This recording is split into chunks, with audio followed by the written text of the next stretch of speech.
G'day shooters, this is the Pard Sphinx 640, a unique thermal imaging device whose main claim to fame is having the largest LCD colour display screen that you can get in this kind of device.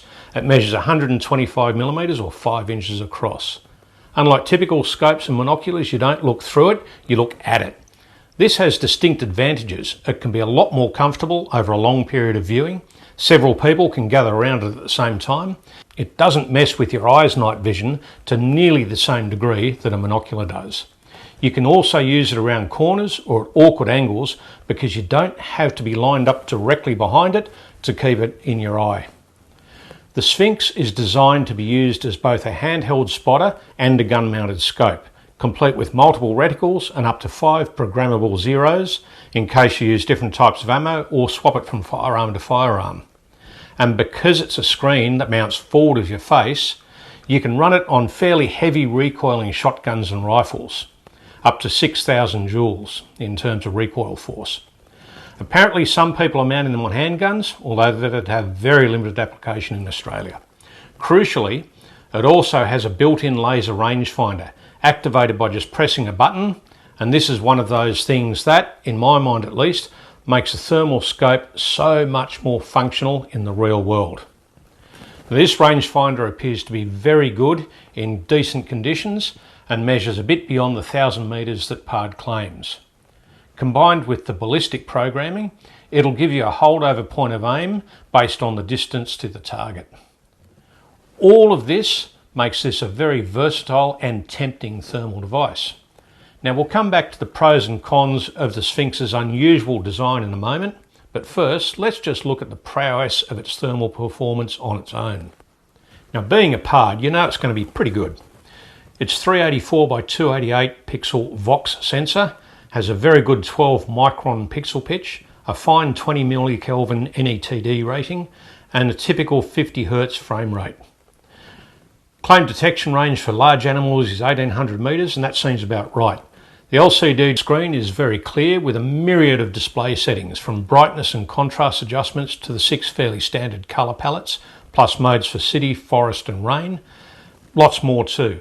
You see a good image that ensures detecting, identifying and targeting animals is generally a straightforward affair. It's not groundbreaking in image quality for the price, but it's certainly on par. The image you look at on screen is actually better than the quality of the photos and videos that the Pard records, even though the capture resolution is high definition at 1280 by 720 pixels, so expect better than what you're seeing in this video. The unit's base optical magnification is 2 times, providing a beautifully wide field of view of the terrain when you're using it in spotting mode. It's perfect for that. Digital magnification takes it up to 4 times, 8 times, 12 times and 16 times with each press of the button before it rolls back to 2 times. And I generally shot on 4 or 8 times. 5 small buttons below the screen handle all the functions. It also takes you into the menu quickly. The menu can be quickly and mostly logically navigated.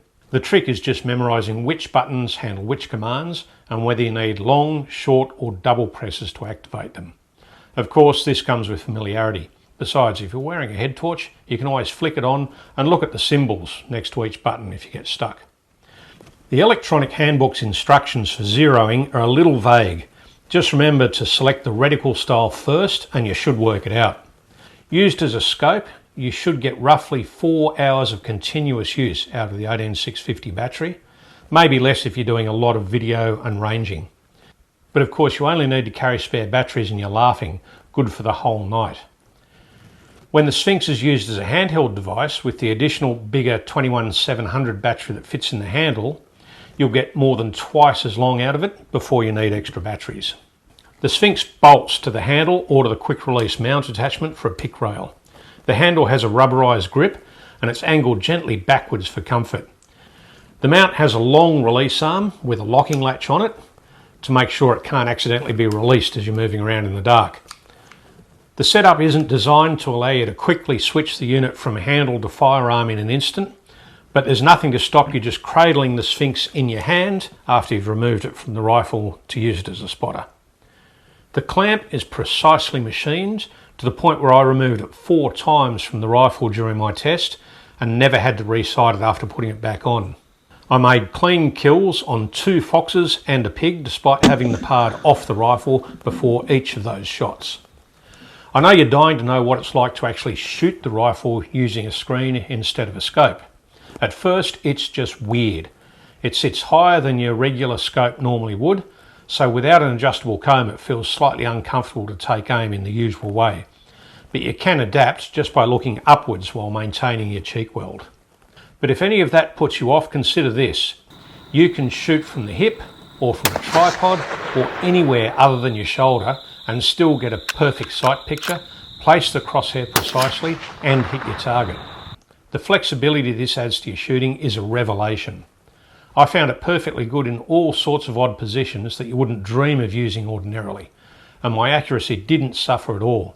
In fact, it was often better because I could rest the rifle very, very steadily despite my body not doing much of the bracing at all. Resting on a post was a prime example. It didn't matter that the post wasn't at a comfortable height. I could rest the rifle on it for maximum stability, then stand upright and plant myself before letting the butt rest wherever it wanted against me, often against my chest. It worked a treat and is exactly how I shot one of those foxes. Obviously, the Sphinx is taller and wider than a regular scope. It sits very differently on top of a firearm. You need to take a little care when moving the gun or putting it down. Like with your phone, if you're not careful, you are going to damage it. I got around this partly by always removing the Pard for transport and storage. I didn't have any hassles walking around with it slung over my shoulder.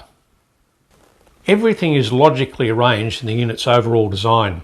The 5 buttons are low and central, and you can use them without obscuring your view of the screen. The lens has a flip open cover, and it's quite a good hard plastic one. The focus wheel is up front and has a fold out throw lever. The lens sits low with the battery compartment and rangefinder up above. There's a little LED light on the front and a laser pointer, both of which are really handy.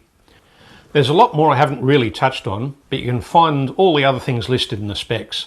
They're the pretty standard stuff like picture-in-picture mode and all of the other things that many thermal units will give you. The bottom line though is that the Sphinx is not short of features. So who would buy it? Well, the more I used the Sphinx, the more I appreciated what it does, or rather the way it does it. It's definitely not a gimmick, but a very useful alternative to all the other thermals you can get out there. That flexibility of use as a scope in almost any shooting position you could want is a really valuable selling point for the Pard. Its ability to be used as a handheld and a scope is also really attractive. And you might not be able to swap quickly from one to the other, but don't forget you don't have to have the handle attached to use this as a spotter.